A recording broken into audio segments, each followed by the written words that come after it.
साथियों, आप सभी का आपके अपने चैनल गुरुकुल 21 में स्वागत है। आज आपके लिए हम एक शानदार वीडियो लाए हैं। प्रमुख बौद्ध संगीतियाँ कब कब हुई थी, किनके शासनकाल में हुई थी और कहां पर हुई थी, और इन संगीतियों का महत्व क्या है, इन संगीतियों से निष्कर्ष क्या निकला। ये संगीतियाँ क्या थी? बौद्ध धर्म की एक महान सभाएँ थी जिसमें बौद्ध धर्म के समस्त विद्वान एकत्रित होते थे और बौद्ध धर्म पर टीका टिप्पणी होती थी, विचार विमर्श होता था कि इसमें क्या कुरीतियाँ आ गई, क्या नया चीज़ किया जाए। इन सब चीज़ों पर ये संगीतियाँ होती थी।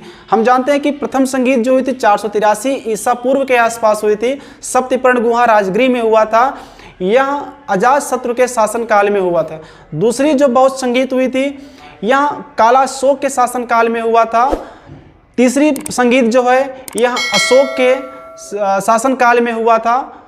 और चौथी जो बौद्ध संगीत है यह कनिष्क के शासनकाल में हुआ था। हम ऐसे देख सकते हैं, पहला अजातशत्रु, दूसरा कालाशोक, फिर तीसरा अशोक, चौथा कनिष्क। यानी पहला शासक जो था अशोक अजातशत्रु आ से आया, फिर क्या है, फिर आया कालाशोक का से आया, फिर अशोक आ से आए, फिर कनिष्क का से आए।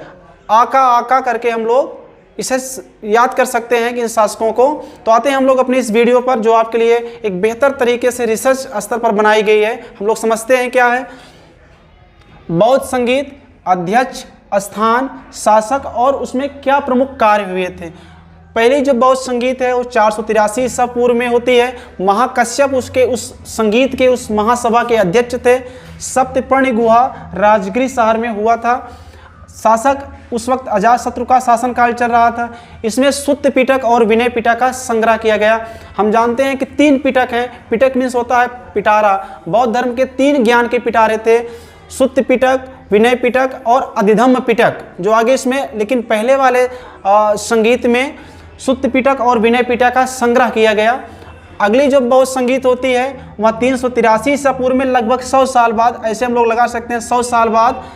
इसके अध्यक्ष थे साबक मीर की अध्यक्षता में यह संगीत हुई और यह हुआ था बालुकाराम विहार वैशाली में। वैशाली भी एक शहर है, प्राचीन ज़माने का बहुत ही वैभवशाली शहर था। शासक काल उस वक्त कालाशोक थे और इसमें थेरवादी संप्रदाय की स्थापना महाकश्यप ने की थी। थेरवादी संप्रदाय मतलब स्त्रियों को, इसी के बाद स्त्रियों का जो बौद्ध धर्म में समागम था, जो मतलब कि उनका बुलाया, उनका शामिल किया गया, उसी संबंधित था थेरीवादी।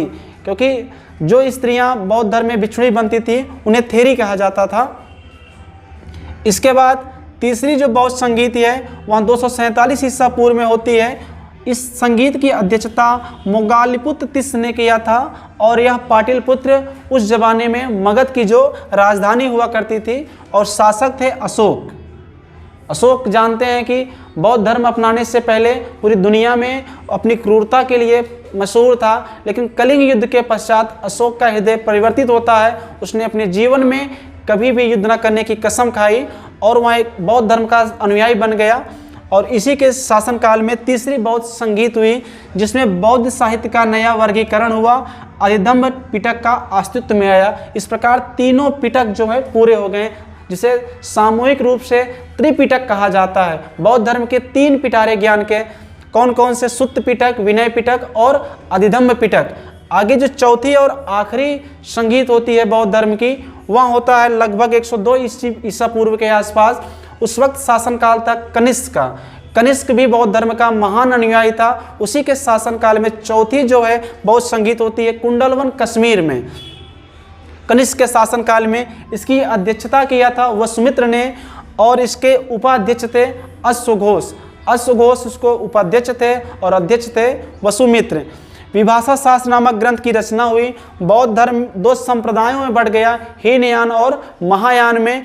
और इसी संगीत में बौद्ध धर्म महात्मा बुद्ध को देवत्व की तुलना दी गई, अर्थात महात्मा बुद्ध को देवता के रूप में परिभाषित किया जाने लगा और संस्कृत भाषा को मान्यता मिली। इसके पहले तक जितने भी बौद्ध ग्रंथ हैं वो पाली भाषा में या प्राकृतिक भाषा में लिखे गए, लेकिन पहली बार जो है संस्कृत भाषा को मान्यता दी गई कि संस्कृत भाषा में भी बौद्ध धर्म के ग्रंथों का पठन पाठन होगा। और हीनयान महायान क्या है? हीनयान जो महात्मा बुद्ध के विचारों पर कट्टर चलने वाले थे वो हीनयानी कहलाएं, जो महात्मा बुद्ध के विचारों के कट्टर समर्थक थे, यानी उसमें किसी भी प्रकार का परिवर्तन नहीं चाहते थे। अर्थात इसमें मूर्ति पूजा या महात्मा बुद्ध को देवता के रूप में जो पूजा की विधान था, ये सब नहीं था। महात्मा बुद्ध ने अपने जीवन काल में भी कहा था कि चमत्कार से हमें बचना है, क्योंकि चमत्कार व्यक्तियों में अकर्मण्यता लाता है। आदमी तब फिर क्या होगा कि चमत्कार के चक्कर में बैठा रहेगा, कर्म करना छोड़ देगा। वह दिन भर मूर्ति के सामने या किसी देवी देवता या तमाम किसी साधु संत महात्माओं के पास बैठ करके उनका गुणगान करके या उनको याद करके अपने कार्य को पूरा कराने का प्रयास करेगा। वो अकर्मण्य हो जाएगा, निष्क्रिय हो जाएगा, काम नहीं करेगा। इसीलिए महात्मा बुद्ध ने अपने पूरे जीवन काल में कभी भी किसी चमत्कार को नहीं किया, बल्कि तर्क और ज्ञान के आधार पर लोगों को संतुष्ट किया था। लेकिन हीनयान वही था जो महात्मा बुद्ध के प्योर विचारों पर चलता हो, शुद्ध विचारों पर चलता हो। महायान ने क्या किया? महायान ने बौद्ध धर्म में अब बुद्ध की तमाम प्रकार की मूर्तियां और प्रतिमाओं को बना करके उनका गुणगान करना शुरू कर दिया, उन्हें देवताओं के रूप में पूजना शुरू कर दिया। इस प्रकार हम लोग इस पूरी वीडियो में प्रमुख बौद्ध संगीतियों के बारे में शानदार और अच्छे तरीके से जाने। किसी भी एग्जाम में अब हम लोग बौद्ध संगीतियों से प्रश्न आएगा, किसके शासन काल में हुआ, कौन अध्यक्ष थे, किस स्थान पर हुआ, या कौन से विचार किस संगीत से निकल करके आए, इन सब चीज़ों का हम लोग विस्तृत और संपूर्ण जानकारी इस वीडियो में पाए हैं। इस वीडियो में सिर्फ इतना ही।